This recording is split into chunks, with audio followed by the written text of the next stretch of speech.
Okay, so with this video, what I want to cover is having a function that has a random value. I then want to keep on calling that function to keep on getting a random value, and then I want to store that in a list, and then I want to work out the total using a for loop. Okay, so to start off with, what I want to do is start working on my function that creates a random number every time.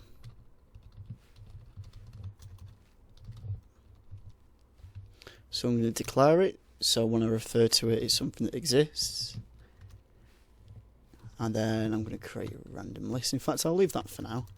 What we'll focus on is our random value. So I'm going to define our function, and I'm going to call it random number generator.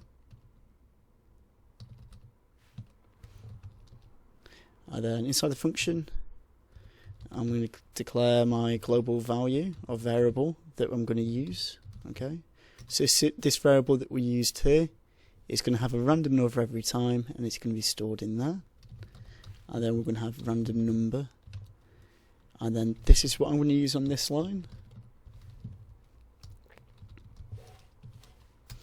And what's happening there is every time I call it, it's going to produce a random number between 0 and 10.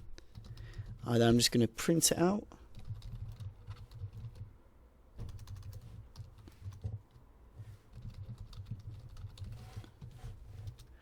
And then I'm going to call my function random number generator. I'm just going to call it once, and then once it's called, it's going to come back here and move on to the next step. And then we're going to have a user input. And I'm going to say input. I'm going to say stop or start. I'm going to say while my user input does not equal stop, I need to keep on going. And I'm going to say random number generator, I'm going to call it.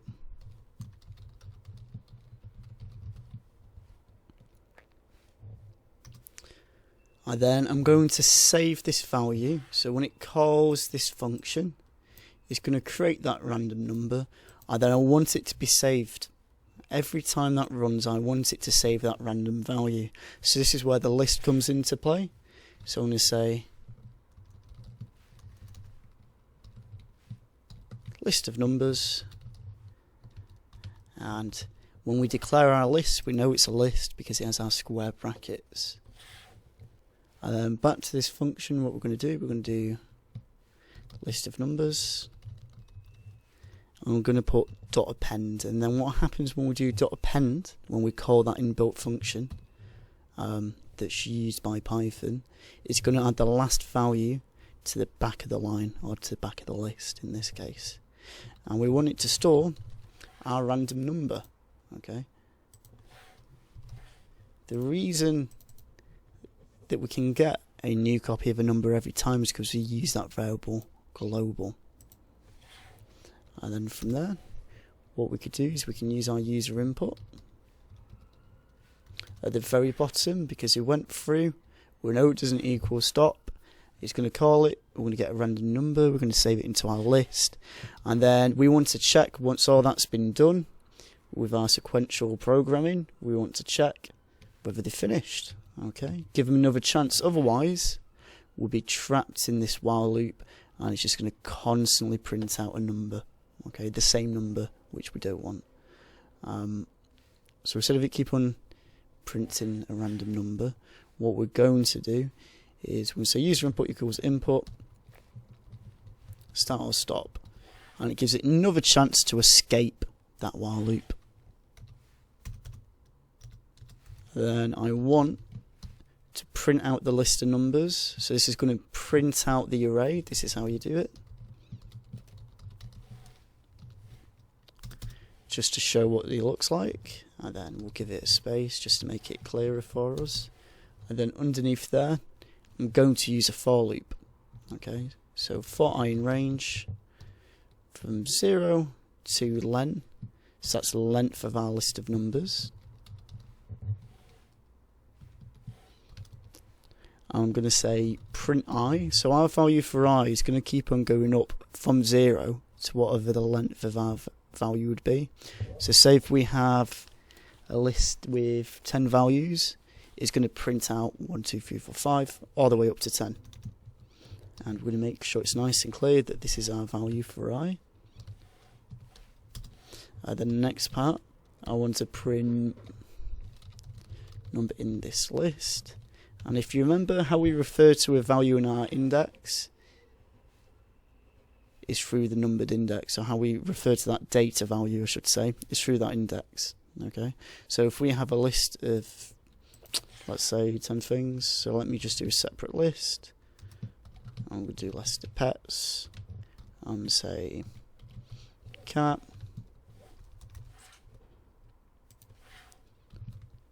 dog,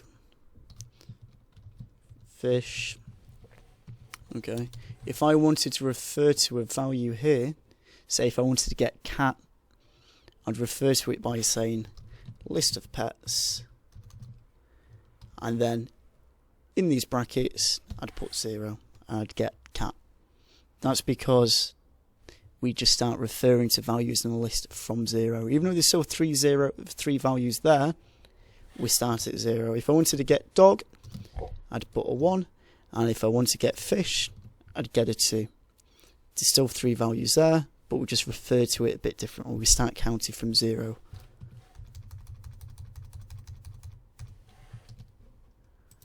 And from here, if we come back to this point, so number in this list, and then we're going to get the value from our list. So we're going to say list of numbers, and then in our brackets, because we don't know how long our list is or what value it will be, we're using that value I. And the reason this is going to work no matter how many values we have is because the length of our list is always going to vary, and it's going to check it on this line. The next part, I want to keep the total. So I'm going to say total plus total. Okay, because what's happening is when you assign a variable, if you look at our first video, it's going to replace it with a new number. So we want to remember our old number, and we want to add to that old number our new random number. So we're going to say list of numbers, and then I'm going to put I. And then we've covered that. And now I'm going to print out the total of our random numbers is, and then I'm going to print out the total using a comma. Now hopefully if I give this a run, it's going to work. So if I say, yep, start, 1,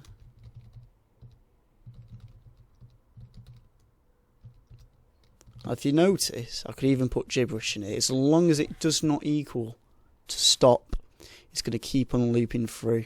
So this line here, start or stop, it's asking me. I'm going to put gibberish in. It does not equal our user input, does not equal stop. So it's going to call our function again. It's going to get a random number. It's going to print that number. And then in this part on our next line, it's going to append that random value to our list, and then it's going to ask us again. So keep on going gibberish, and now I'm a bit bored. I'm going to say stop.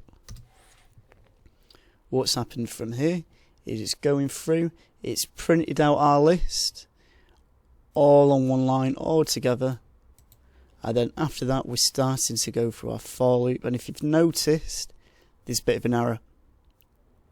I want you to pause it for a moment and try and figure it out for yourself. But it's saying that our value total is not defined. So what we'll do at the very top is we'll define it. If we give it a close, we give it another run.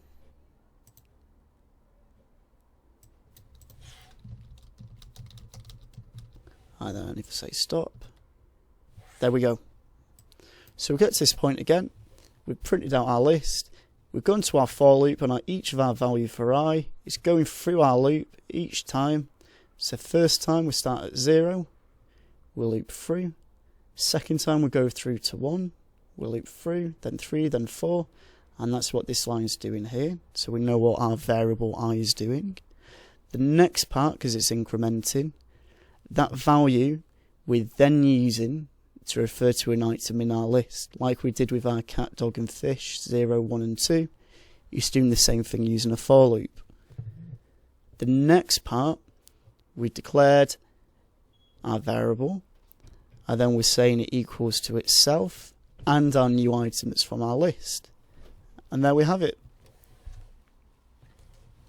If you have any questions, just make sure you give a comment or just chuck your hand up in class, and that's about it.